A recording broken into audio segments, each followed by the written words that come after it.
Welcome to the Hazard Class Podcast. This is the podcast where I ask my stupid questions to some of the smartest people in and around the world of emergency services. My guest this week is the president of Fire Nuggets, a member of the Brothers in Battle cadre, and widely recognized for his work with the Firefighter Rescue Survey.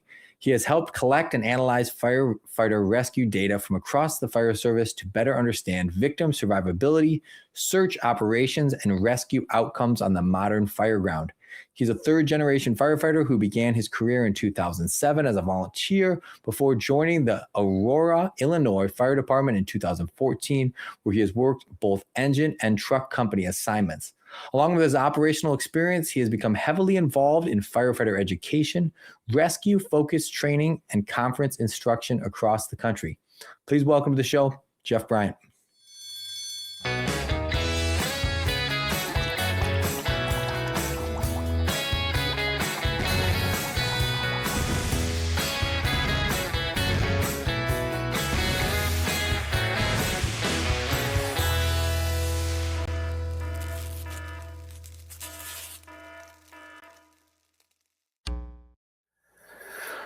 Jeff, man, welcome. Hi, thanks for having me. Of course, yeah. I'm happy to have you.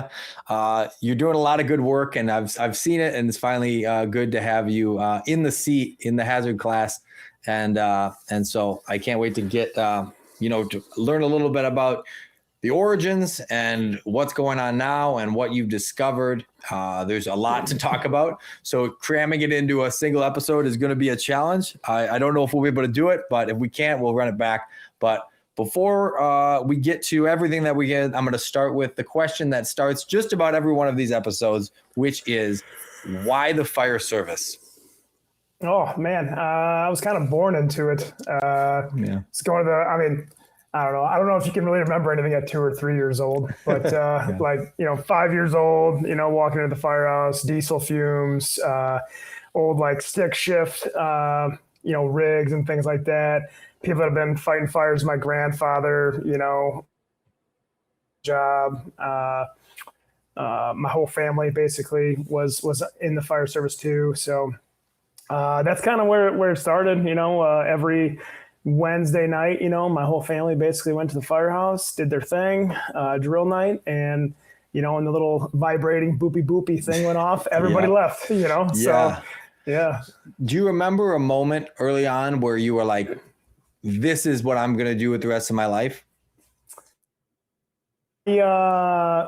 I think I was 16 or 15 maybe, and I was going for computer technology or something like that. And I thought that was kind of cool. And it was the future. And then I remember I went from hardware and networking, and then I got to software stuff. And I basically said, fuck this. I'm not doing this. and luckily the fire department where my grandfather was basically started a candidate program. So I joined at 16, and our first day, we had a ATV wreck, and the department had just got a Stokes basket, and they said he's down in a ravine, and they're like, we'll take the kids. They'll help us get him out of the ravine. Cause there was six of us that joined at 16. We were all kids of firemen on the job there. So we go there, and should not have been there as 16-year-olds because it's a traumatic arrest. He's all messed up and stuff. No. And like the guy that brought us out, he's like, I don't think I should have brought you guys out here. But and I was like, holy shit, dude! I just saw a dead person, and he whacked a tree, and then I don't know. We caught our first fire 2 months after that. They would bring us out, and we would overhaul and do all the things, I guess. And I don't know, pretty much from there, I was like, you know what? I'm in. Mm-hmm. Let's figure out how to do this. At that point, being in the volunteer fire service, what did the pathway look like for you making it an actual career? Was that a clear-cut pathway, or was it a kind of a messy road? Yeah, so I would say it was clear-cut. I mean, Illinois is pretty generic, I guess, when it comes to certifications and things like that. we used to call it Firefighter II and Firefighter III. Those were like the two things. You really only need to be Firefighter II and EMT basic, and then you could quote unquote get hired anywhere. But then as I got those two, I was like 18 when I got both of them. And then basically departments were requiring, paramedic then too. So I was like, well, I guess that's the next logical step. Mm-hmm. Went through paramedic school at 19, and then I was finishing my degree too. So that way, if I had like an associate's degree, they would give you like 5 points for testing and stuff around here. So I was like, all right, well, they give me points for being a paramedic, or paramedics required, one of the two, and they'll give me points for the degree. So I just kind of got everything I could by the time I was 21, and then just took off testing. So it was a very linear path. There wasn't selection off of that.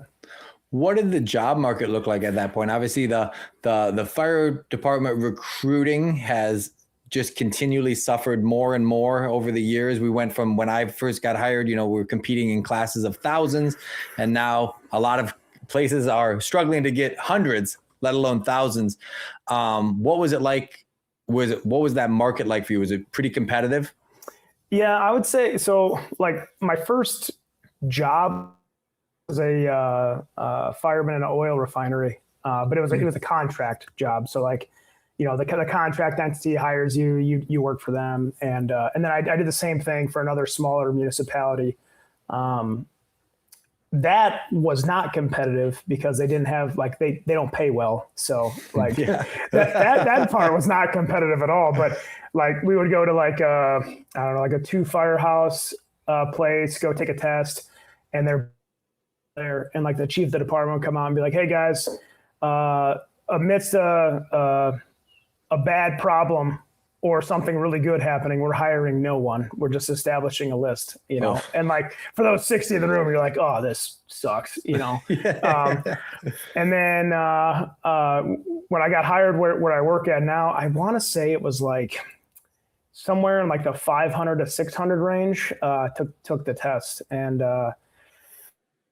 list, I want to say they probably went like 40 deep, give or take. Mm-hmm. So yeah, I would say pretty competitive then. Yeah, but like now, I mean, I would say most places are lucky if they get 200 to test, like for a larger organization even. So mm-hmm. Yeah, I mean, if we speak about like where I work in St. Paul, which is pretty public, and so when I got hired, the list I got hired, I think was like almost 3,000. For my class of 23, obviously they run multiple classes off the same list, but I think that our most recent hiring was like sub 5 or just at 5. I mean, it's a pretty substantial fall off. I was just doing a podcast earlier, and we were talking about the that fall off and the contributing factors to firefighter recruitment. What's your thought on it? Do you have a theory as to why this job that seemingly isn't changing very much seems to be less alluring than it was previously?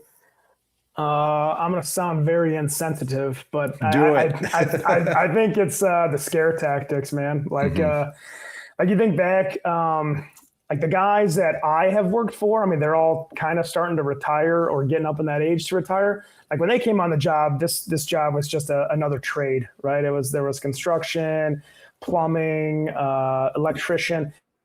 This job was seen as a trade. So those guys would, leave their trade jobs, comes this job.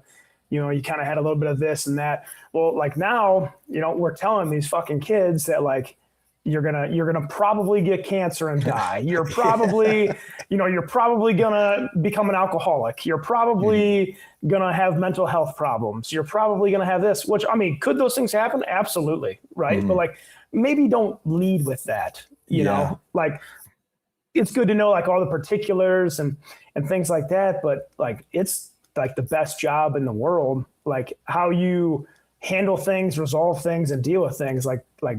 Figure that shit out. Wash yourself after a call, again, insensitive moment. I think we cause ourselves to have cancer more than the job causes us to have cancer. Like the shit we eat, fucking smoking, like people that are like, dude, that fucking gear is going to give me cancer. Like they're fucking popping tobacco and smoking cigarettes. You lose the argument. Yeah. It's true. And especially as there's an emerging, maybe overabundance of information and guidance about how to deal with it. You almost have to be negligent to not have a plan to deal with all the, especially like the carcinogen exposure and stuff like that.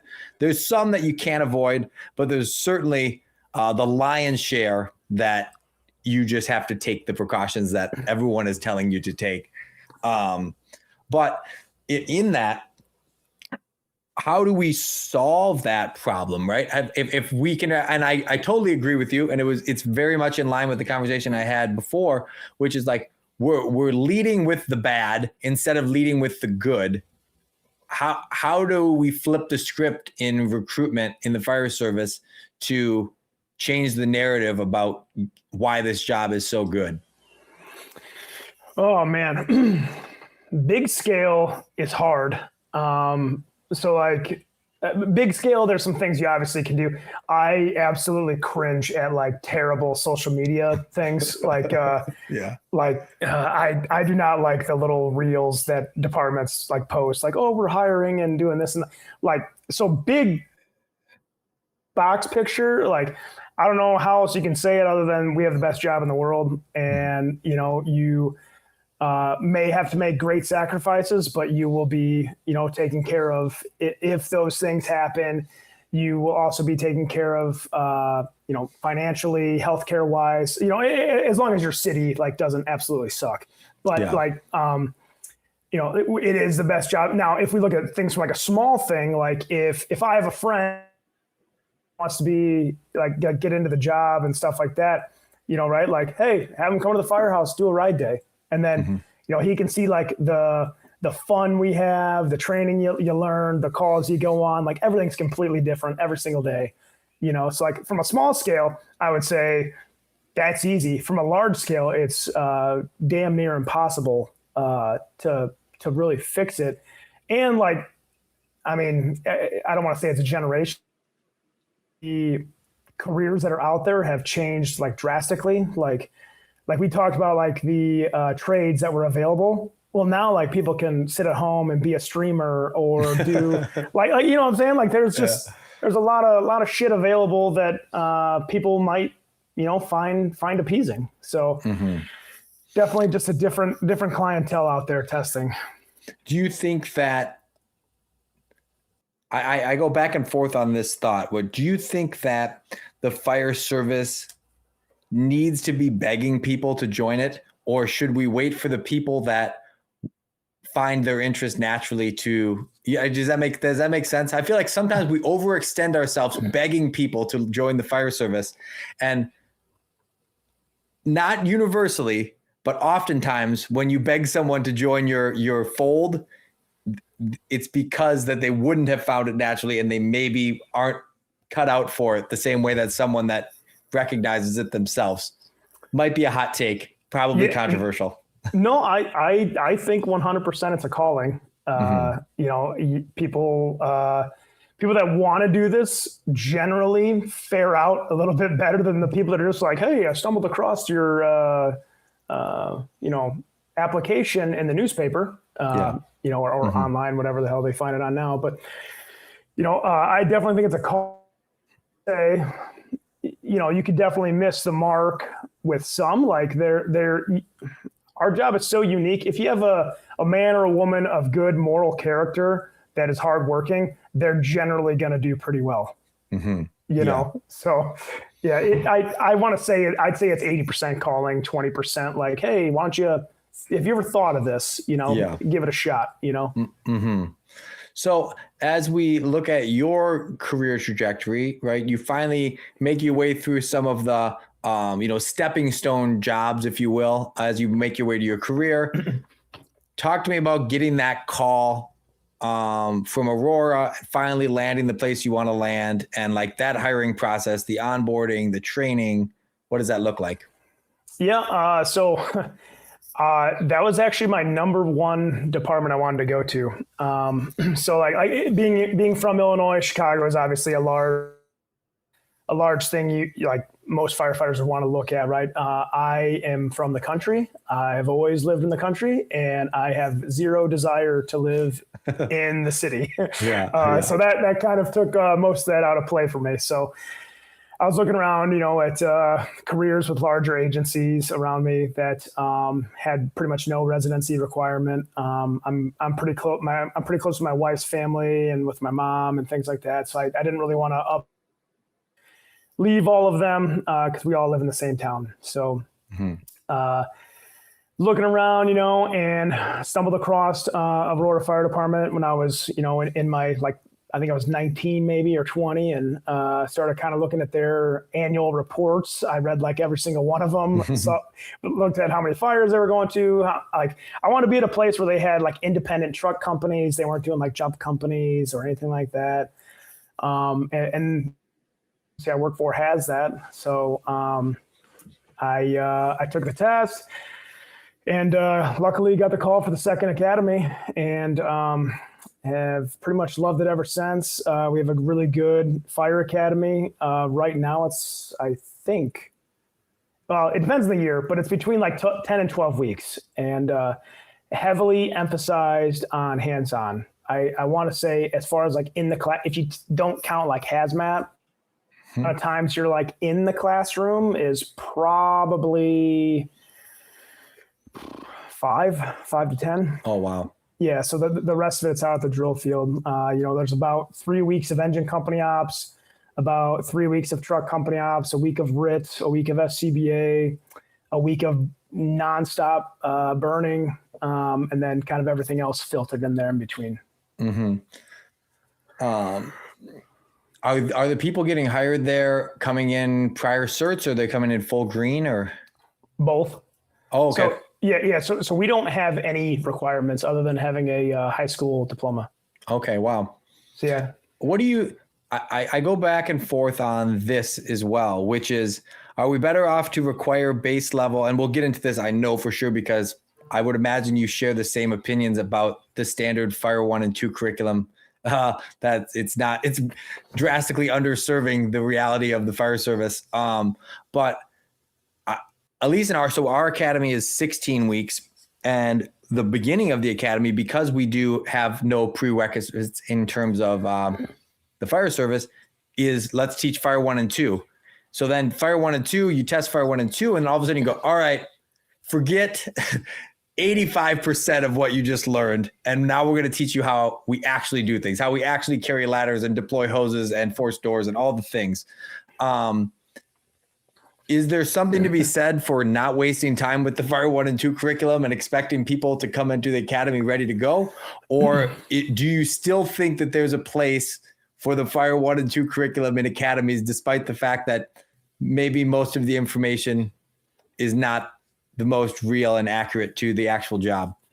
So I'm not going to say we meet in the middle. I would say we meet at the 80-20 mark. So the firefighters have to be certified when they come out of the academy, or test for it if they don't have it already. So, so we have to meet those state qualifications, but we do it our way. So if the state objective is firefighter A must force the door and stretch a hose line and go through the door for a upper floor fire attack, then built in. We're not sitting there with a checkbook or a checkbox. I'm sorry, a checkbox, and being oh yeah, okay, perfect. Force the door now. Take the line up. It's literally built into our curriculum for our engine, our truck, and our live burn, RIT, and SCBA days, that we do meet the state standard, but then we have our own set standard, which then basically anybody that comes in already pre-certified. And I guess this kind of shows there's sometimes where you can't even tell a difference on who the hell is certified versus not certified. So yeah, the counter argument obviously being that when you start people out completely green, you can mold them from square one. They don't have any bad habits or alternative thought processes for how to do things. when they come from another agency, which can sometimes be problematic. Sometimes the depth of experience is awesome, but sometimes it's like, well, that's not how we did it, wherever I was working before. And you can have some cultural clashes. I'm really passionate about the reformation of Fire I and II curriculums, especially the book curriculums, your IFSA and your J&B and those ones. It's like, I mean, I would be interested with your, training prowess and your space in the industry is like, is it a solvable problem? Like, this is like the answer that everyone always gives me when we talk is like, oh, it's a money thing, right? That's why we can't change it from like, there's no reasonable reason we need to be teaching, primary searches by way of grabbing your boot and crawling like a baby in a line of 3 people. Like, nobody should be doing that. And nobody really probably is. Why are we wasting time with these people doing these skills? And that's one example of 75 examples in the normal curriculum. Is it like, so I'll toss it to you on that. Is like, is this a solvable problem, or is the fire service going to always be plagued with antiquated training models because of the book market? I'd say yes and no. Oh boy. So, I do think what you said plays a factor. Money, unfortunately, in all walks of life plays a factor. As far as those two entities in their books, I think some humility or pride and ego also plays some like the people writing the books, their titles are doctor. Yeah. Yes. Not FF firefighter. Yeah. So like that's something you got to understand.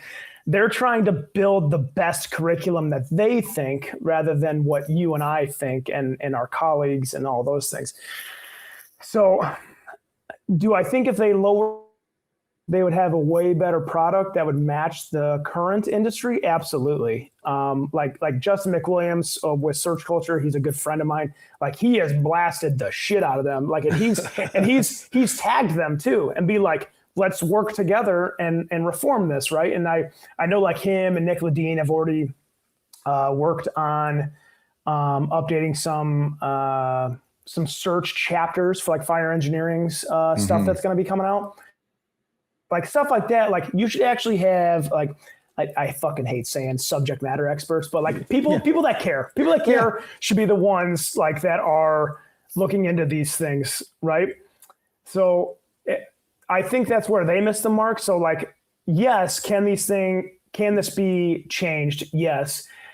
I have a feeling that they kind of have people sucked in enough to where like the Office of State Fire Marshals and all that stuff, they a book to put everything to like when you take Firefighter I, they want to be like, okay, Jake has certified for Firefighter I. What book did he use? And so they have their paperwork in a row, right?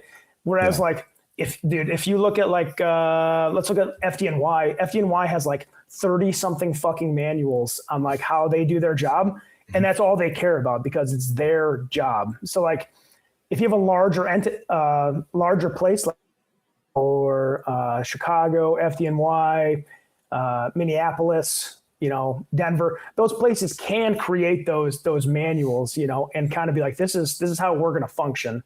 We're going to get you to pass to be state certified. So then we cover that problem, I guess, that we're going to have in the foreseeable future. But other than that, this is how we will operate. Yeah. And functionally, I think the vast majority of the fire service does that in some way, shape, or form. Nobody's rolling their hose in a twin locking donut, right? Like nobody, 0 people. I would venture to say you could not find a twin locking donut anywhere in America, right? But nonetheless, they test you on it, and it's crazy. And so, especially as you think of, if I think about your work that you're doing with the Firefighter Rescue Survey, it's like, we're finally getting the information that we need to write these curriculums and make them accurate to the field so that we can be using tactics that make sense to have better outcomes more frequently.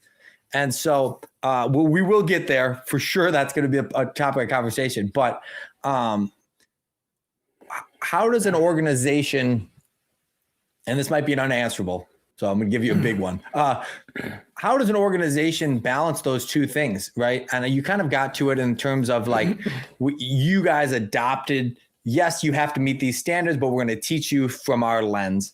But like, as certification entities and book manufacturers, and everyone has different advices, or that's not a word, different pieces of advice. How does an organization decide the methodology that works for them to be successful? I said it was going to be a big one. Well, I think they have to start off with like their main players. So first of all, take your mission statement, whatever it is. Every department has one, and like you actually have to meet it.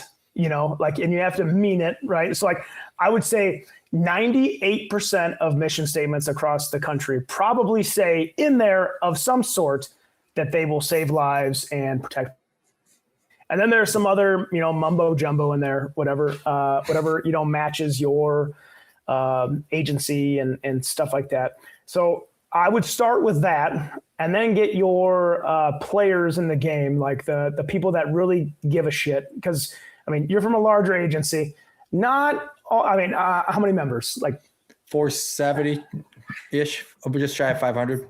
Okay, so let's say 500. So all 500 aren't like super excited to come to work, yeah. and like that's just a given, like not everybody in the world loves what they do and that they have to show up for work and things like that.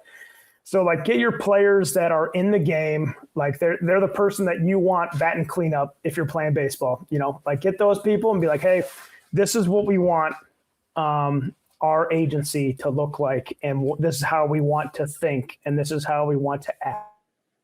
And you mix those people, your mission statement up with your training division and operations and say, hey, we need to develop a plan, whether that's a 1 year, 2 year, 3 year plan. And we need to hit like the larger the agency, the longer the plan probably has to be like to be. So like for your agency, probably like a 3 year, like mine, we could probably do something like a 2 or maybe a 1, but you got to come up with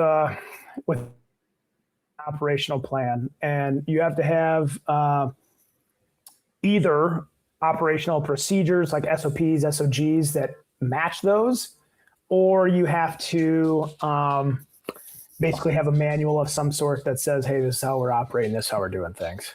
And I think that's the starting point. And then from there, you have to win people over with mindset. Yeah. How do you feel about the SOP versus SOG guidance of the fire service in terms of, like, to clarify that, being a policy being this is how we do it versus a guideline being this is maybe the best practice, but it gives you leeway to navigate the gray. Do you have an opinion as someone that is informed? Is it better off for a committee to say, this is how you're going to do it? I know you might like to do it a different way, but that's incorrect. This is correct. Or does there need to be gray area for everyone to kind of choose their own adventure? I think administrators love an SOP because it's a written policy and it's a way to, I don't want to say hold somebody accountable, but it's a way to have some accountability of something, which I think is good too. But also I think a guideline works better for the people on the street because we operate in the gray matter. They're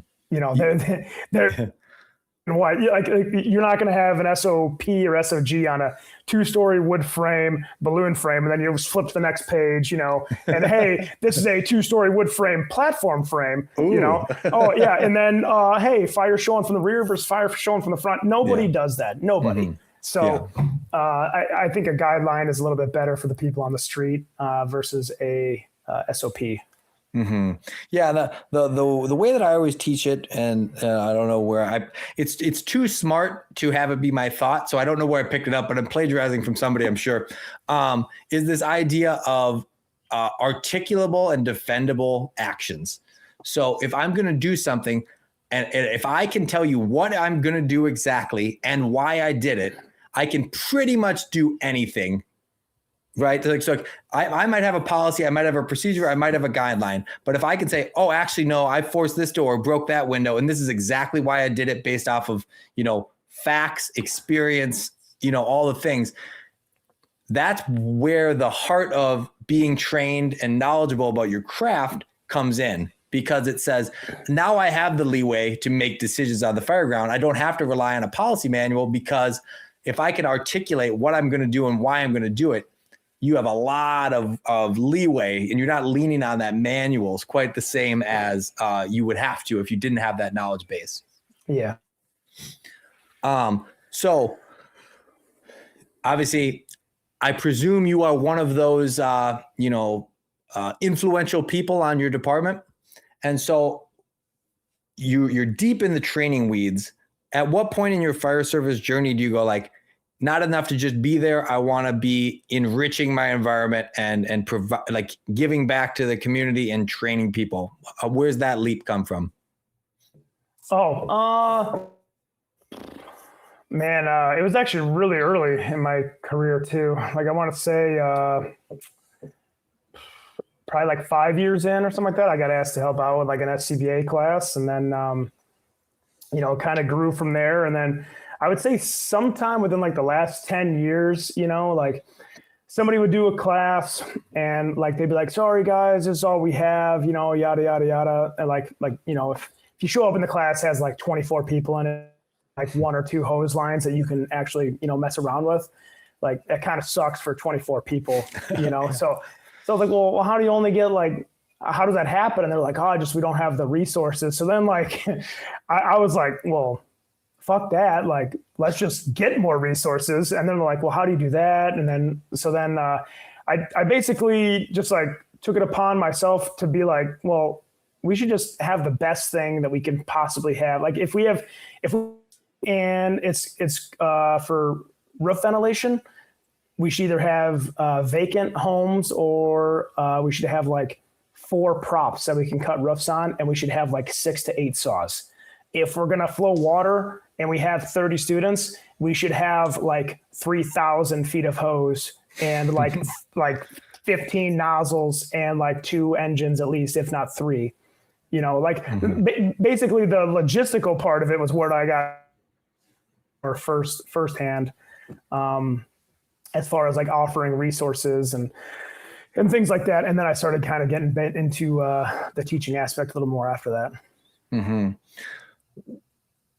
From that, you found a few different niches, obviously search culture being a big one of those with your involvement with the rescue survey. In a world of 1,000 different lanes in the fire service, how did you decide on the ones that you wanted to kind of hone in on? Well, actually, I originally was a engine nerd. Yeah, so like I think I don't know, probably 15 years ago, I kind of really like we were talking about in the pre-show. Like when I was in my volley department, they had like a vortex, like a TFT vortex, and I was like, I don't even know what the hell this thing is. We had zero idea what we were flowing. Like makeshift nozzles, or makeshift hose, like unknown what brand we had on there, whatever, and this is like, 18 years ago or something like that. It's like we didn't know what type of hose we had on there. We had like TFT vortexes or like some automatic on there.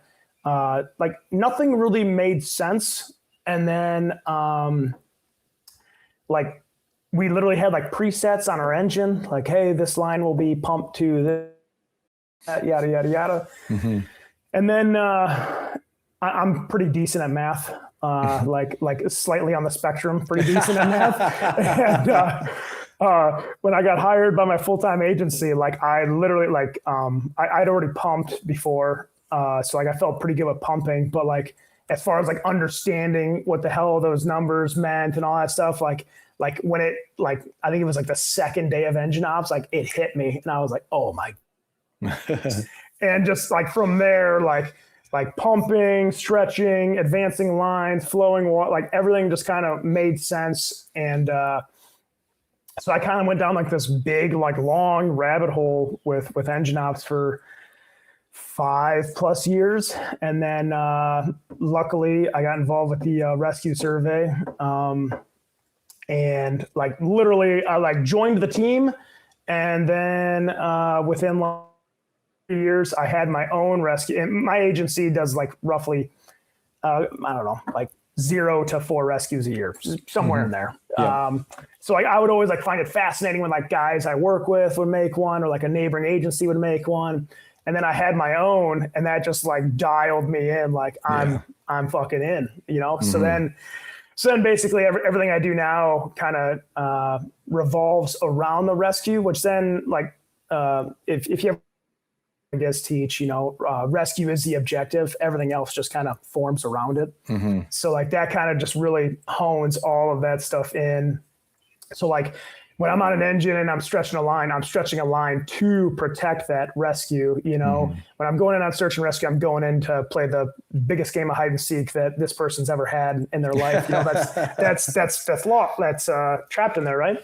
When I'm venting, you know, I'm venting for the people that I work with and the people, you know, things like that. So I kind of just got really delved into it after those kind of things happened. And now like, and you know, you hear the heartbreaking audio, you know, of like fire departments having, whether it be a kid or like a grandma, and like the grandma's like on the other line with 911 saying, no, I'm like 5 feet within the door. And like the department's outside, like, oh, we don't have 2 in, 2 out.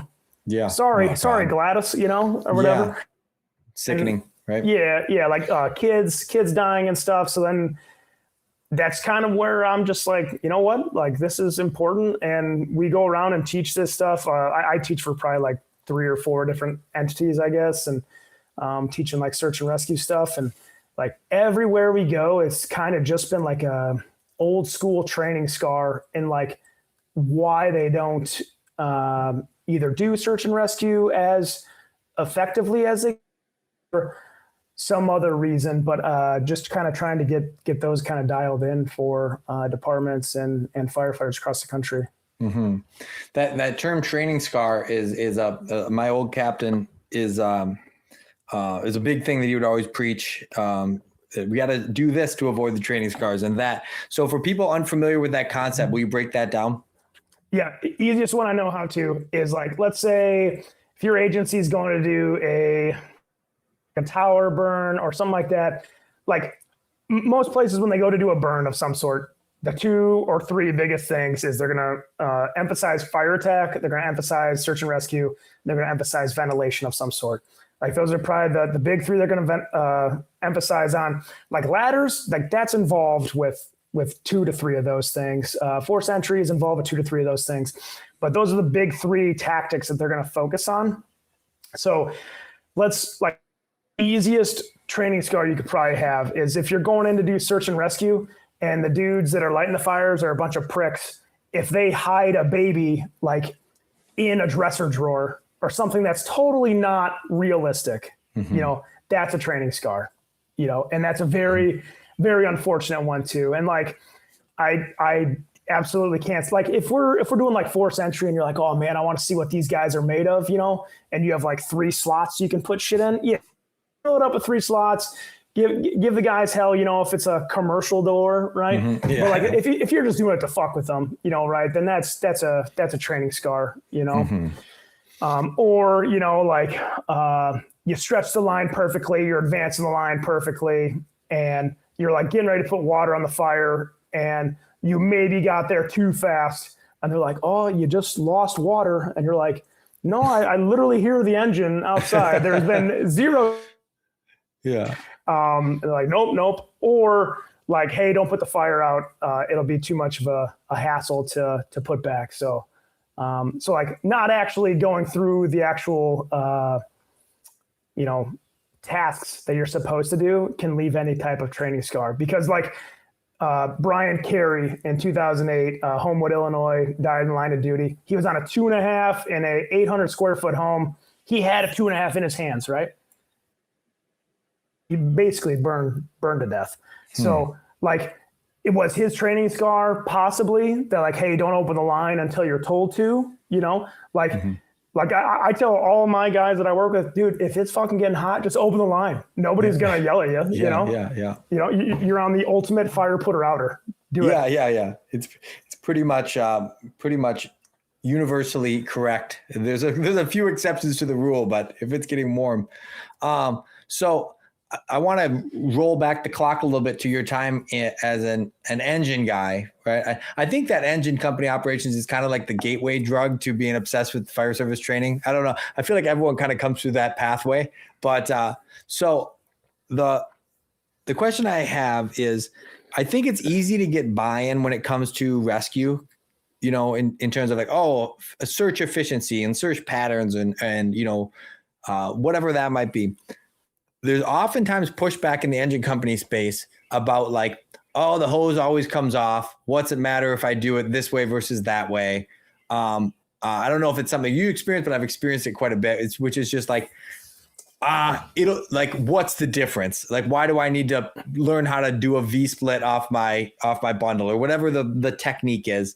How do you go about buying or earning buy-in in engine company operations when it's all about like teeny tiny efficiencies that eventually add up to a better product? Man, well, the whole thing's a system. That's the first thing you got to understand. And that not only comes from like the equipment, but the application and operation too. And literally what you said is what has been said to me, because we used to have on one of our hand lines, we used to have an automatic on one of them. We don't have it anymore, but that was literally one of the lines. Well, this thing's been put, you know, the 1970s. And it's like, oh, okay, well, is it effective? You know, they're like, well, the fire goes out. I'm like, no. Like, what's like the time? Like, what's time of this being able to put something out versus this? What is like the steam conversion? What does advancement look like and things like that? You know, like that's way different than the end result, you know, and like firemen love fucking big trucks. Right. So then like I would be like, okay, fuck, dude, go fucking start driving a Subaru. Tell me if it's the same, you know, like for all Subaru drivers, it's not a jab, just it's an easy car reference, you know, but like you can't tell me just because the end result gets you from point A to point B, you know, a Subaru towing a trailer is not going to be the same as a 2500 or a 3500. You know? The best way I've heard it put is that every fire in the history of the world has went out. So if that's true, then just the fire going out is not a usable metric for success. Because literally there's never been a fire in the history of the world that has not went out. So, you know, it's all about how long it took for it to go out, right? But all too often it's an overlooked metric, which is a crazy thing because it honestly is the only metric, right? It's like, how efficiently can we get water from the apparatus to the seat of the fire, and how efficiently does the fire then go out, right? That's the only two metrics, really, but all too often lost. So I digress. As we move forward into your work with the Firefighter Rescue Survey, you know, I at first it was an aggregation process. It was very much like, hey, send in your information. We're just trying to learn, right? And that lasted for a period of time. And then it flipped. You're both aggregating information and also presenting the information that you have learned. So with that, what do we now know about victim rescue and survivability that we didn't know prior to the survey?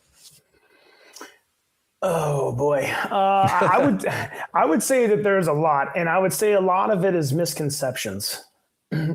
So like I don't like words is probably my number one. Well, hang on, let me rewind a little bit. We save a fuck ton of people. Let me start off with that. Just because you and your agency haven't yet doesn't mean that it's not going to happen. So I want to say we're sitting around 3,000 recorded every single year. And that's just, so the same way the United States Fire Administration and NIFRS, which is now NARIS, tracks victim death or fire death, is the same way that we tracked rescues. So which is the work that like Brian Brush did and stuff like that. So basically what they do is they look for like news articles. Like they'll go to like Google and they'll put in like, hey, whenever it says like firefighter rescues or firefighter saves or something, send me an email and then we'll know. So we tracked in 2020 many roughly per year based off of news articles and NIFRS reports in that year. And we were right around like 2,200, but we're definitely not capturing them all because there were multiple states that had zero news articles about firefighter rescues and stuff. And we're talking like, I think one was like Alabama and like Birmingham. I have friends on Birmingham and they've already like a handful every year, you know, right? So we already know that we're missing the mark on some of those. So I just want to start off with like, we do make a difference. We do save quite a few amount of people. Now, like the same thing I start off all my classes with is I fucking like hate certain words that are said. And this is where I think like just changing the mindset a little bit could add in our favor a little bit. So like I said it earlier, but I don't like the word vacant. Vacant typically. So like if you rolled up and, you know, you said, oh, fuck, it's vacant, you know, right? And then, you know, no search gets performed. Well, how did the fire start in the first place? You know, like if the building's truly vacant and things like that. So we have stats on that as well, data on that. If the building has been called vacant, how many people are rescued out of it. One that I'm really passionate about is everyone's out of the home. So like that, like don't let somebody calling on a cell phone perform your primary search for you. You know, you still got to get in there and do our thing. You know, we're sitting at about, I think 3% on that one. So when you roll up and they're like, hey, everyone's out of the home, we're still finding 3% worth of people, which is about 150 to 200 rescues. Wow. So, and that's just currently with our numbers. So it could be much higher. Is there any estimation as to what percentage of the data you're capturing? Is there any like estimation in terms of like, we think that currently we're capturing 75% of the data or something like that? Maybe no impossible. Idea. No idea. Yeah. Yeah. I mean, we have some larger agencies like Wichita and Oklahoma City, a couple larger agencies like that. They is into us. We've tried to get a couple others. Like we've been trying really hard to get like FDNY or Chicago. We've had some talks with LA County. We haven't really sealed anything yet, but like those things would really help us and the fire service both if we were able to lock those in. But like my last like word spoken is I really do not like fully involved at all. Yeah. So like is your in-house? What's that? I'm sorry. Like when you guys have ambulances? Yeah, we transport. At least some of our units do. I fortunately don't work on one of them anymore, but okay. So typically the junior-ish people, right, are on the medic units. Yes. So like I always pull up like a picture of a fire. I'm like, okay, how many of your people on your ambulance or younger individuals, if they were sizing this up, would say that this home is fully involved? And like 80% of the room will raise their hands and say, yeah, our guys will say that. So some places have policies that their dudes in the ambulance can't do a size up, you know, so obviously those aren't going to happen. But so once we say the words like fully involved, there's a lot of thought processes and mindset changes going on, right? Like the first due engine isn't going to be thinking setting up a line to protect the occupants. They're going to be thinking deck gun, 2.5, whatever, right? And then the second due engine is going to be thinking water supply and all this other shit.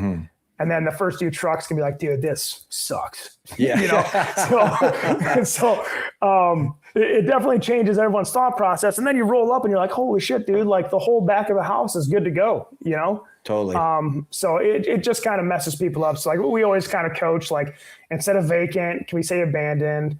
Instead of everyone's out, and call it a primary clear when we do it. And then fully involved, just call it like a working fire or something like that, you know? So Yeah, I think that like, especially when you come to fully involved, that's been, I've been on more fires that I could count where like you get that first in report that's fully involved and you show up and you're like, what fire were they looking at? You know, it's like, but yeah, it definitely changes the mindset of, okay, because that's what the whole size up is for, right? The size up is to make that mental picture in the incoming units.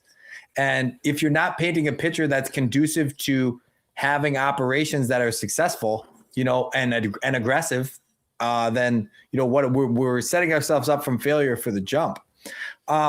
Tactically, what are we discovering? Like in terms of the data, what are we discovering about search patterns, victim locations, survivability, things like that?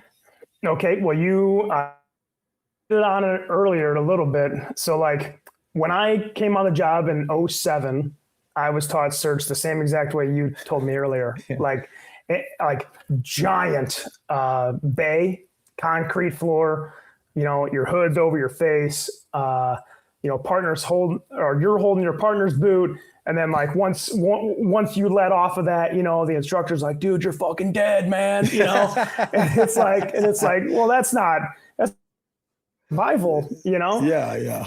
And then like, so like that part, like tactically, I think we've taught it wrong for a long time. So like that is a piece of it. Like the tool must be with you at all times is another tactical thing that's incorrect. Like it needs to be with you, but not on you, if that makes sense. Yeah. And then like searching on a that like we have multiple different like search ways. Like we have left hand, right hand, split oriented, engine based, window initiated, and then like a search line. So I think it gets like a little misconstrued because like almost at this time I would say like a VES or like a window initiated almost isn't even its own thing anymore. It's just a way into the building, like how you're choosing to go into the building, and then split from there. And then I would almost say, even if you're on the engine, you're basically oriented, or you're splitting off that line. You know, I think it's all tactically can be boiled down to, is it an oriented or a split search? And then which one of those is faster? Obviously, a split search is much faster. Yeah. What have they discovered about, I don't even know if this is a data point that you're looking at, but you know, when I first got on, I worked through a part-time or a paid on call department, then a part-time department, finally a career. And, you know, when I was working, before I got to my career department, it was pretty much forbidden to search away from the hand line. And obviously now in the bigger department, that's kind of the bread and butter of what we do in the rescue squads and the trucks. And, have they found any information about the efficacy of away from the hand line searches, or anything about dangers being either verified or, you know, negated in away from the hose line searching? Yeah. So like when we teach, like I've been pretty lucky to be kind of around like some of the best out there, like my own even internal mentors where I've worked for some of the best. I've worked with some of the best in my opinion. And then, you know, I get to teach with Cody and Justin and all these other people that are fantastic. I would say how we all predict right now is like, and this is going to segue into your question, I swear. But yeah, I trust you. Yeah. So like basically what we've noticed is like the search and rescue, needs to be like a two-prong approach. Like you can't, obviously there's some departments that only pull up with an engine and they have to figure it out, right? Like that's obviously like a hard pill to swallow. But if you're on like your agency, I'm assuming like a or gen alarm, whatever you call it, is probably at least 2 engines and a truck and some other stuff coming. Probably more. A lot of rigs, yeah. Yeah. 3 engines, 2 ladders, 2 rescue squads, 3 chiefs, a EMS supervisor and a BLS rig, and an ambulance. Okay. So like it's a lot of people. Yeah. So like my agency, we get like 2 engines, a truck, a medic unit, and a chief. And then like every alarm upgrade, it's the same thing. Boom, boom, boom, boom, boom. for us, the engine, first new engine, you got a pretty easy job, dude. You're gonna stretch the line and you're gonna go to that fire, and that fire is gonna be, you're gonna put that line between the fire and the people, right? So like, as far as like searching off the hose line, that first line has to get in place, and that fire has to be found before anybody on that first due can do any type of search or anything like that. And we're looking for knockdown, confinement, or isolation. Like those are like your three big ones. And you know, I just taught a class with Justin, and he was like really big on these, and I liked how he kind of broke it down a little bit. So like if we have the hand line, dude, we can do confinement easily. You know, like that's what the hand line's for. So basically what we do is once we have that confinement or extinguishment, like extinguishment is a little bit more like you're pulling the ceiling and like it's knocked the fuck out. But like confinement is more of a thing where once we have that confinement, that nozzleman is going to put that hose in the corner or something like that where he knows it is. Like I always teach, like, hey, prop it up in the corner, crack the bail. You're from a cold ass place too. If you crack that bail in the winter, it keeps like the hand line from freezing up. If you crack it in the summer, it's nice to have a little bit of noise. Hey, where's my hand line at? And you hear the air spitting out and shit. So that nozzleman will search that, and then the officer or the tail, if you're lucky enough to have 4, will search the adjacent area.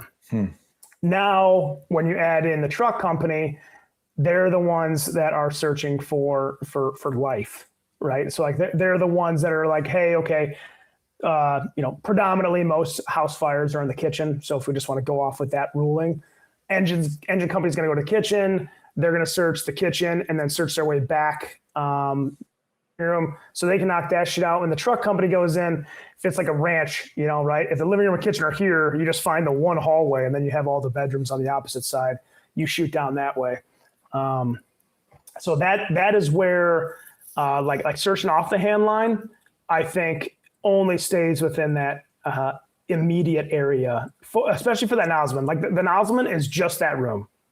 Other than that, that's it. As far as the or the officer that's backing them up, that's where it gets a little bit tricky. We can't talk to everyone's, you know, staffing, you know, like we do this class and they're like, all right, well, what am I supposed to do with just me?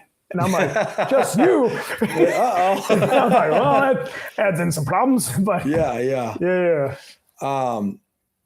What are we seeing in terms of, this is a thing that I'm very interested in, and I've done some research, but I'm interested to get it from your mouth, which is, what are we learning about victim location? There's obviously these kind of classic victim locations that you learn coming into the fire service, but now that we have it anchored in real data, where are people actually being found? Bedrooms, number one. All times of the day, it's the number one location. Obviously at like nighttime, it's like anywhere from like 45 to 50% are found in bedrooms. Okay, like the lowest it gets, I think, is like 36%, and that's during like dinner time. So like everything we have broken up, it's broken up into like 3-hour segments. So like from midnight to 3 to 6, 6 to 9, all the way through. And then like your 6 p.m. to 9 p.m. is the lowest bedroom time, but it only drips down to like 36%. What do we see about like are we finding that the classic tropes are true in terms of like children hiding in the closet and under the bed and in the bathtub, or is that turning out to be anecdotally true or not? The best answer, and I hate this answer too, is sometimes, and it depends, right?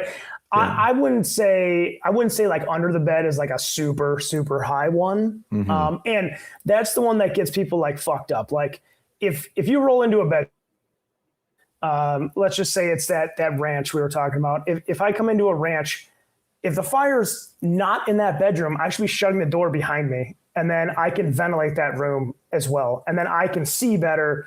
If there is anybody in there, it's gotten better for them too. And then I can look around and be like, okay, I'm going to sweep the bed. I'm going to look all around the bed. And then my path to my doorway. Like we were talking earlier about like search patterns and shit.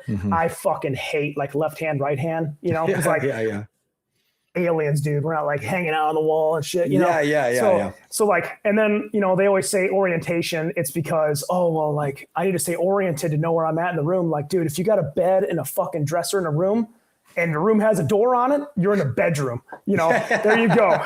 There's your orientation. But like, the under the bed thing is typically what fucks people up the most. Cause that's what they ask us in class. So like, what if I miss them? Like, easier, you find a closet door, open it up, take a sweep down low, like avoiding training scars, right? Like just if you sweep the floor and there's nothing there is nothing there 99.999% of the time. And then like sweeping the bed, if you have like if mom is outside freaking out that little Billy is in his bedroom and you're in his bedroom, if you're right there, give it like a real quick sweep underneath that bed.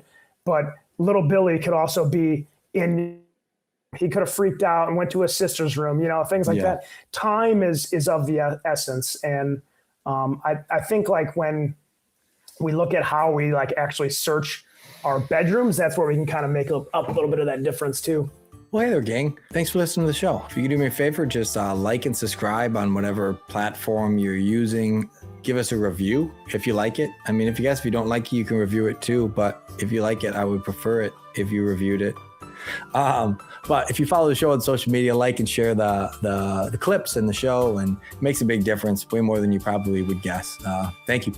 This podcast is brought to you in part by Hikes Boots. You can tell a lot about a brand by the way they choose to advertise, and Hikes didn't ask me to say anything specific. What they did was they sent me 2 pairs of structural fire boots, the Fire Eagle Air and the Fire Eagle Extreme, to test them and compare them and see what I liked and what I didn't. And you know, the truth is I like them. They didn't ask me to say anything specifically, but what I'll tell you is that they're super supportive. They feel like kind of like an athletic shoe, just comfortable. Wear them for a long time and my feet never get achy and sore. So if you want to find out more information, check it out at hikesusa.com. That's HAIXUSA.com, or check the show notes for the direct link. Rigaku!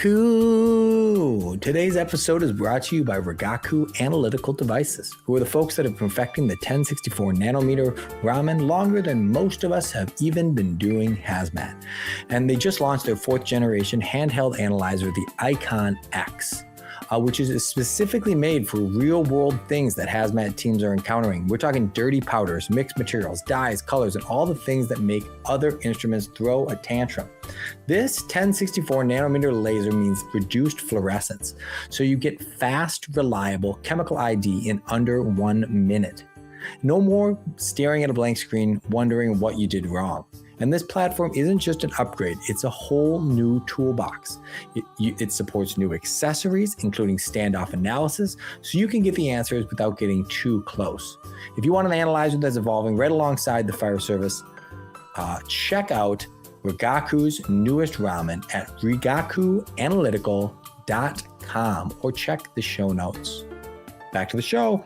What place, and I know it does have a place, but what are they finding about thermal imaging usage in victim outcomes and rescues? All right, if Andy Starnes is listening, he might be. He's my buddy. I'm so sorry, Andy, and I love you. And I think ticks are great when applied effectively, and I think you'll agree with that statement. Yeah. Ticks find about 7% of our victims. I also think that's from improper usage as well. So I think it could be higher. They're a great tool. I think the greatest avenue on the walk around though. So like if you're a boss, or if you're on the truck and you're going to the rear or whatever, once you pop that rear door, just give it a quick little glance. And you got to understand too, like you're looking down, you're not looking up. Like number one, you're going to a fire. So is it going to be hot when you look up? Yeah, probably. You're at a fire, dude. Yeah. And you're going to find victims down. They're not going to be on the ceiling, So like you're going to find your victims down. Give it a quick sweep down low. Same thing if you're on the engine and you pop that front door. Give it like before your nozzleman is chomping at the bit to fucking flow water. Hey, give me 1 second. Because once he flows water and that entire ceiling gets saturated and all that water comes down, the Vic and the floor and the ceiling and the wall and everything in that room are going to look the same exact color. So I think they're very useful. I think they're a great tool. I think finding the proper usage, like you can't be glued to it the entire time, but you also can't just let it hang off of you. And you have to know what you're searching for, where you're searching for it, and when to do it. Yeah, I'm sure Andy would be rolling, twisting in his chair, but that's okay. I agree with you. And I think that all too often, Andy calls it, movie making firefighters, who are people just walking around filming the whole time and not actually using them, more of an orientation tool. But all too often, I think that especially the younger generation that's come up with them being plentiful in the fire service, more so than when I got on and you got on, we had maybe one for the truck or one for just on the ladders or whatever it might be, a more sparse. And now all of our rigs have them. Some of our rigs have multiple cameras. You know what I mean? I have my own personal camera. It's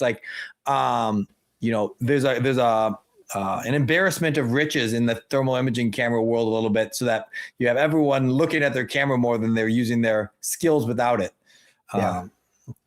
So is there anything that we've learned through the survey results that has shifted the way that we operate? Is there anything that we're like, oh my God, we didn't even know that, or, whoa, we've been doing this wrong? There's a couple things where you said a really smart line earlier. Whoa, that's surprising. Yeah. Wow. Change it, dude. Smart questions of dumb people. But cyano kits is something that we track, and we have some really good numbers, especially when we went from 4,000 to 5,000. We have really good numbers on it. We are some people that are much smarter than us to ensure the efficacy of those before we say, hey, everyone should be doing this for their fire victims. But agencies that use them right now, like Charlotte, North Carolina, uses a brand of them. Oklahoma City uses them. They have very good results. Cyano kits, I say, would be a very, very high one. And then I would say our other ones that are important would be kind of those things that drive our training. Live fire layouts, victims found within 6 feet of that door. 10% is pretty fucking high. 500 victims are found right there. Yeah. And you're that's pretty insane. Yes. And then, ladder work. There's actually more victims brought down ladders than there are interior stairwells. So wow. So kind of shoring up your and then there's one other one. What was the other one I was thinking of just now? Yeah, it'll come back to me. But just training, applying the numbers to training to be holy shit, that actually is insane. We should practice that more. It's kind of where I think the bread and butter of this kind of lies. So talk to me about your association with some of these major entities inside the fire service. Obviously, we've really talked about the rescue survey quite a bit, but you're also part of the Brothers in Battle cadre, which is doing awesome things, including firemanship, which is by all accounts, everyone that I know, which is a pretty wide berth at this point, says it's the best conference in the country. People just love it. Firemanship is, unfortunately, I couldn't go last year because of some stuff, and I don't know if I'll make it this year, but everyone says it's the best. And then now, obviously, functioning as the president of Fire Nuggets, you will just have your hands in all the cookie jars, and you are. So how did you get associated with these places, and what's the update? What's going on with all of them? Well, I'll probably start with the beginning one. There's a billion questions in that one. Sorry. Yeah, no. So I started with Fire Nuggets probably about 7 or 8 years ago, and literally a cold call email. They had some their website, and I was reading them. I'm like, man, these are great. I saw on the website, it said, become an affiliate, email us here. So I emailed and became an affiliate for Illinois. So basically, like, what we do is we take the difficult steps out of hosting classes and conferences and things like that. So like, if you're like, oh man, if you go ask like your training, and this is not a knock at your training chief or anything like that. I'm just giving a hypothetical here. If you go and you're like, hey, I'd really like to bring in Kyle Romagus, and they're like, yeah, no. And, just give you a flat out no. And you're like, man, I think this would be like really good thing, yada, yada, yada. Then you could like reach out to like someone like us and be like, hey, I don't have a venue yet, but like, what does it look like? What's the cost? What am I not thinking about? And then that's when we can be like, okay, well, he'll need some airfare, he'll need a hotel, and then you'll need some about lunches, water, all this stuff. We plan all that. We run a budget to make sure that like the register. So like it costs nothing to the person hosting the event. So we run everything off of the registering cash flow coming in. So there is no cost to anyone except for the students coming to the class. So then we run the budget, then we take care of the flights, we take care of the hotels, we do all that stuff. I got involved with everything was I started my own affiliate. We actually, it was my second class I ever hosted was VES Beyond the Door with Brothers in Battle. And that was when I met Cody about 8 years ago. And well, I know I probably met him about 9 years ago. I took his class. But yeah, we hosted a VES class just outside of Chicago. And two guys came from Fort Dodge, Iowa. And emailed me about 2 weeks later, and they made their department's first ever vent enter search rescue ever in history. Wow. And they like attributed it to like the skills that they learned in the class and stuff like that. And that's kind of ever since then, I'm like, oh dude, we're doing nothing but good shit. Let's keep going. So I kind of hammered down, and so then I became a member of the board of directors for Fire Nuggets, and then got voted in to be the president about 2 years ago, I think. So been kind of doing that ever since, and we're growing, and we're doing trying to do good things, doing them for the right reasons and things like that. And that's kind of what got me into the other things. Like Nick Ledeen, also a rescue survey guy, was one of the founders of the rescue survey. He runs the Wisconsin Fire Nuggets affiliate. So him and I would talk because of that. You should really help me out with this rescue survey thing. Cause like, I don't know. I just had like this like knack, like once I start a project, like I'm a really good starter. Like, so like, closing out, I got to shore up a little bit, but like I can have like 18 projects going and like kind of manage them.